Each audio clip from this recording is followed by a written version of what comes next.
Hello everyone. तो चलिए आज हम सीखते हैं method of operating in stock market by W D Gann. ये वीडियो देखने से पहले आपको हमारा वो वीडियो देखना होगा जिसमें हमने ट्रेडिंग के रूल्स बताए हैं। वो सबसे पहला वीडियो है इस साइकोलॉजी सीरीज़ का। तो आप वो पहले वीडियो देख लीजिए, उस वीडियो को समझिए, उसके बाद इस वीडियो को कंटिन्यू करिए। आई होप आपने रूल्स फॉर सक्सेसफुल ट्रेडिंग ये वीडियो ऑलरेडी देख लिया है, और वो वीडियो देखने के बाद, समझने के बाद अब आप इस वीडियो को कंटिन्यू कीजिए। रूल समझने के बाद आप एग्जैक्टली ट्रेड कैसे करेंगे, क्या मेथड होनी चाहिए ट्रेडिंग के लिए, बाइंग साइड पे, सेलिंग साइड पे, तो वो अब हम इस वीडियो में देखेंगे। आपके ट्रेडिंग में जो भी वीक पॉइंट है वो सभी दूर करने के लिए ये वीडियो आपको हेल्प करेगा। तो सबसे पहला हमारा पॉइंट है बाइंग आउटरेट। बाइंग आउटरेट मतलब सीधे सीधे बाय कर लेना। मीन्स बिना कुछ देखे हुए आप जो बाय करते हैं डायरेक्टली, उसको कहते हैं बाइंग आउटरेट। डब्ल्यू डी गैन हमें बताते हैं कि कोई भी स्टॉक बाय करने से पहले हमें उस स्टॉक का पास्ट रिकॉर्ड देखना बहुत ही ज़रूरी है। मैंने डब्ल्यू डी गैन की जितनी भी किताबें पढ़ी है उसमें मैक्सिमम उन्होंने जिक्र किया है पास्ट रिकॉर्ड का। उनकी जो भी स्ट्रेटजीज़ है वो भी पास्ट रिकॉर्ड से ही निकलती है। इसीलिए आप कोई भी स्टॉक परचेस कर रहे हैं तो उसका पास्ट रिकॉर्ड देख लीजिए, वो कब हाई बनाता है, कब लो बनाता है, किस सिचुएशन में वो स्टॉक कैसे वर्क करता है, कैसे चलता है, वो देख लीजिए। तभी आप उस स्टॉक को बाय करने की सोचिए। स्टॉक बाय करने के टाइम पे आपको ये भी ध्यान में रखना ज़रूरी है कि कोई भी स्टॉक आज उसकी कितनी भी वैल्यू हो, वो कितनी भी बड़ी कंपनी हो, कल वो स्टॉक ज़ीरो भी हो सकता है। इसीलिए ये ऐसा कोई भी पर्सन नहीं कह सकता है कि मैंने स्टॉक परचेस कर लिया है और अभी मैं बिंदास्त हो जाता हूँ। ऐसा आपको बिल्कुल भी नहीं करना है। एक बहुत अच्छी बात कही है डब्ल्यू डी गैन ने इसी बुक में कि be bear in bearish market and be bull in bullish market. जैसा ट्रेंड चल रहा है मार्केट का, उसी ट्रेंड के अनुसार आप बाय सेल करते रहिए। और नेक्स्ट इम्पॉर्टेंट चीज़ हमें बताई है वो ये है कि टॉप के पास बाय सेल या फिर बॉटम के पास बाय सेल आप बिल्कुल भी मत कीजिए। क्योंकि क्या होता है कि अगर आप टॉप के पास सपोज़ बाय कर लेते हैं तो आपको बहुत बड़ा लॉस होगा, और आप बॉटम के पास सेल करते हैं गलती से तो भी आपको बहुत बड़ा लॉस होगा। अगर आप सोच रहे हैं कि मैंने बॉटम के पास बाय किया या फिर टॉप पे सेल किया तो मुझे तो बहुत बड़ा प्रॉफिट होगा, तो हाँ, इस सीरीज़ में हम वो भी देखेंगे कि बॉटम के आसपास कैसे बाय होता है और टॉप के आसपास कैसे सेल कर सकते हैं हम। नेक्स्ट पॉइंट है हमारा सेलिंग शॉर्ट। तो जैसे हर एक सिक्के के दो पहलू होते हैं, वैसे ही शेयर मार्केट में दो चीज़ें होती है, एक तो बाइंग करना या फिर सेलिंग करना। तो आपको दोनों भी चीज़ों पे फोकस करना है। आपको बायस्ड पर्सन बिल्कुल भी नहीं होना है। आप ऐसा फिक्स मत कीजिए कि आपको सिर्फ बाय ही करना है या फिर सिर्फ सेल ही करना है। बहुत से लोग होते हैं जो सिर्फ बाइंग में ही इंटरेस्ट रखते हैं और वो शॉर्ट सेल करने में डरते हैं। अगर आपको मार्केट बाइंग में पैसा दे रहा है तो कभी ना कभी सेलिंग में भी आपको पैसा देगा। सो आपको रेडी रहना है बायर और सेलर दोनों भी बनने के लिए। और ध्यान में रखिएगा, ये ऑप्शन बाइंग या सेलिंग की बात नहीं हो रही है। बाइंग मीन्स बाइंग साइड पे बैठना, और सेलिंग मीन्स सेलिंग साइड पे बैठना। डब्ल्यू डी गैन हमें बताते हैं कि जो लार्ज कैप स्टॉक होते हैं वो सेलिंग के लिए बेस्ट होते हैं जब उनमें सेलिंग साइड आ जाती है, क्योंकि उसमें लार्ज नंबर ऑफ शेयर्स होते हैं, सो आपको मोमेंटम अच्छा मिलेगा। इसीलिए मार्केट का अगर सेलिंग ट्रेंड स्टार्ट हो गया तो आप लार्ज कैप में सेलिंग स्टार्ट कर सकते हैं।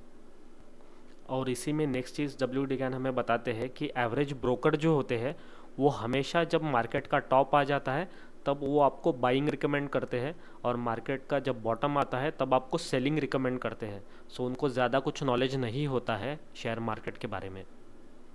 सो आपका डिसीजन जो लेना होता है वो आपको खुद ही लेना पड़ेगा, और आपको हमेशा रेडी रहना होगा सेलिंग साइड में बैठने के लिए। और जैसे ही नेक्स्ट बुल रन स्टार्ट होता है वैसे आपको बाइंग के लिए भी रेडी रहना पड़ेगा। नेक्स्ट पॉइंट है हमारा पिरामिडिंग द प्रॉफिट्स। सो ये बेस्ट चीज़ है इन्वेस्टिंग में अगर आप जाते हो तो, या फिर अगर आप इवन शॉर्ट टर्म में भी इन्वेस्ट करना चाहते हो तो भी पिरामिडिंग सबसे बेस्ट चीज़ है। सो पिरामिडिंग एक्चुअली होती क्या है, जैसे कि आपने देखा होगा पिरामिड, सो उसका जो बॉटम साइड होता है वो बड़ा होता है और पिरामिड का टॉप जो है वो छोटा होता है। सो इसका मतलब ये होता है कि जब भी हम किसी शेयर में इन्वेस्ट कर रहे हैं, अगर सपोज़ हमें उसको पिरामिडिंग के हिसाब से जाना है, तो हम क्या करेंगे, एक पर्टिकुलर हमारी बाइंग लेवल वो डिफाइन कर लेंगे। सबसे पहले एक आपकी बाइंग लेवल फिक्स हो गई, तो जैसे ही वो स्टॉक उस लेवल पे आता है, रिट्रेसमेंट देता है या फिर नीचे आ जाता है उस लेवल तक के, तो आप क्या कीजिए, आपका जितना भी कैपिटल है उसका 60-70% ही उस लेवल पे डाल दीजिए, 100% मत डालिए। और अगर वो स्टॉक आपके फेवर में अगर मूव हो रहा है, मतलब सपोज वो स्टॉक वहाँ पे आ गया और आपने 60-70% कैपिटल डाल दिया है, और अगर वो स्टॉक ऊपर ऊपर जा रहा है, मतलब आपको ऑब्वियसली प्रॉफिट दिखेगा ना। सो प्रॉफिट अगर दिख रहा है, सो बचा हुआ आपका जो कैपिटल था, वो कैपिटल थोड़ा थोड़ा थोड़ा ऐड करते जाइए। तो मतलब आपकी सक्सेस भी हो रही है और सक्सेस में आपका क्वांटिटी एडिशन भी हो रहा है। सो पिरामिडिंग बहुत अच्छे से काम करता है। पिरामिडिंग के लिए एक डिटेल वीडियो मैं जल्दी लाने वाला हूँ, तो वीडियो पक्का देखिएगा।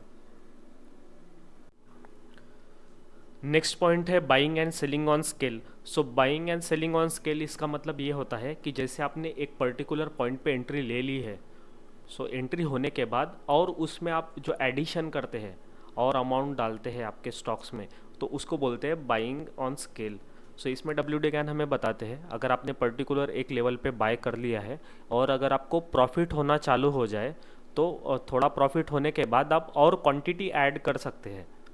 लेकिन अगर आप कोई ऑर्डर कर दे और वो आपके अगेंस्ट जा रही है, आपको लॉस दिख रहा है, तो आपके लॉस को एवरेज बिल्कुल भी मत कीजिए। इससे आपका कैपिटल बहुत जल्दी ख़त्म होगा।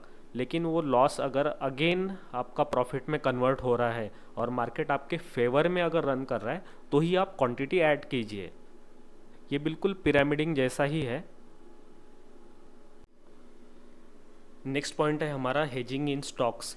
तो WD ज्ञान हमें बताते हैं कि अगर आपने किसी सेक्टर में इन्वेस्ट किया है और अगर मान लो कि इन्वेस्ट करने के बाद वो सेक्टर के स्टॉक अगर नीचे जा रहा है, मतलब अगर आपका लॉस हो रहा है, तो उस लॉस को रिकवर करने के लिए आप ऐसी हेजिंग मत कीजिए जिसमें आप दूसरे किसी सेक्टर के स्टॉक को शॉर्ट कर रहे हैं। इसका एक एग्जांपल ले लेते हैं। जैसे कि आपने एक IT स्टॉक में इन्वेस्ट किया है और IT सेक्टर जो है वो नीचे नीचे जा रहा है, मतलब आपका स्टॉक जो है वो आपको लॉस देना स्टार्ट कर रहा है। तो आप ऐसा मत कीजिए कि IT का लॉस रिकवर करने के लिए आप अपनी हेजिंग पोजीशन जो है, मतलब शॉर्ट पोजीशन, वो दूसरे किसी सेक्टर में बना ले। जैसे कि रियलिटी सेक्टर हो गया, तो उसमें आप शॉर्ट मत कीजिए। IT का सेक्टर नीचे जा रहा है, आपने स्टॉक IT का लिया है और वो अगर लॉस दे रहा है, तो हेजिंग पोजीशन आप सिर्फ IT के उसी स्टॉक में बना सकते हैं, या फिर IT सेक्टर में बनाइए एटलीस्ट। या फिर अगर आपको नहीं समझ रहा है कि हेजिंग कैसी करनी चाहिए, तो आप हेजिंग बिल्कुल भी मत कीजिए। बेस्ट हेजिंग हम उसको कहेंगे जहाँ पे आपको मार्केट का ट्रेंड पता है कि क्या चल रहा है, उस ट्रेंड के अनुसार आप हेजिंग पोजीशन लीजिए, वो सबसे बेस्ट रहेगा। और आपने हेजिंग पोजीशन ले ली है और आपको ट्रेंड पता नहीं है, सो उस हेजिंग पोजीशन से आप निकल जाइए और आपको नेक्स्ट टाइम जब भी ट्रेंड पता चलेगा तब आप हेजिंग पोजीशन ले सकते हैं फिर से। नेक्स्ट पॉइंट है हमारा फेल्यूर इन फॉलोइंग रूल्स। तो इसमें WD ज्ञान हमें बताते हैं कि अगर सपोज़ बुल मार्केट 2 साल तक के चल रहा है और आपने कोई पोजीशन बना ली है, तो अगर आप रोज़ चार्ट को देखते हैं, सो एटलीस्ट इन 2 सालों में आपका 100-150 बार मूड चेंज होता जाएगा। उससे आप क्या करेंगे, गलत जगह पे बाय करेंगे और गलत जगह पे सेल करेंगे। इससे आपको लॉस होगा और आपके ब्रोकर को प्रॉफिट होगा। एक एवरेज ट्रेडर जब उसको डर लगता है तब वो सेलिंग स्टार्ट करता है, और जब उसको कुछ होप होता है तब वो बाय कर लेता है। तो अगर आप प्रॉपरली ऑब्जर्व करेंगे तो आपको ये पता चलेगा कि स्टॉक मार्केट आपको नहीं हरा रहा है, वो आपका लॉस नहीं करा रहा है। लॉस आप खुद ही कर रहे हो, क्योंकि आप आपका जो वीकनेस है उसको फॉलो कर रहे हो। खुद के वीकनेस को आप पहले ओवरकम कीजिए और फिर आप स्टॉक मार्केट में ट्रेड करना शुरू कीजिए। WD ज्ञान हमें बताते हैं आपके वीकनेस को ओवरकम करने के लिए आपको एक प्रॉपर सेटअप को फॉलो करना ज़रूरी है। रैंडमली बाइंग और सेलिंग आप बिल्कुल भी मत कीजिए। एक अच्छा ट्रेडर वो होता है जो खुद के एनालिसिस के अनुसार अपनी पोजीशन ले, ना कि किसी और के कहने से। इसी के साथ साथ आपको ये भी चीज़ ध्यान में रखना होगा कि किस टाइप के मार्केट में किस टाइप का प्रॉफिट लेना चाहिए। मतलब जैसे कि नॉर्मल मार्केट रहा जिसमें ज़्यादा मूवमेंट नहीं होती है, तो उस मार्केट में आप छोटा सा प्रॉफिट लेके निकल जाइए, और जो मार्केट ज़्यादा ट्रेंडी होगा उसमें ज़्यादा बड़ा प्रॉफिट आपने लेना चाहिए। हमेशा आप आपके ट्रेड को स्टॉप लॉस से प्रोटेक्ट करके रखिए, और मार्केट का ट्रेंड चेंज होता है तो आप भी अपनी पोजीशन को चेंज कीजिए अकॉर्डिंगली। थर्ड पॉइंट है पिरामिडिंग, सो आप पिरामिडिंग करके अपने प्रॉफिट को ग्रो कीजिए। फोर्थ पॉइंट है हमारा ट्रेडिंग ऑन स्केल, तो आप ट्रेडिंग के लेवल्स डिफाइन कर लीजिए। फिफ्थ पॉइंट है हमारा हेजिंग, सो जहाँ पे करेक्ट हेजिंग की ज़रूरत है वहाँ पे आप हेजिंग कीजिए। और लास्ट पॉइंट है जो कि सबसे इम्पोर्टेंट पॉइंट है कि आप हमेशा रूल को फॉलो कीजिए।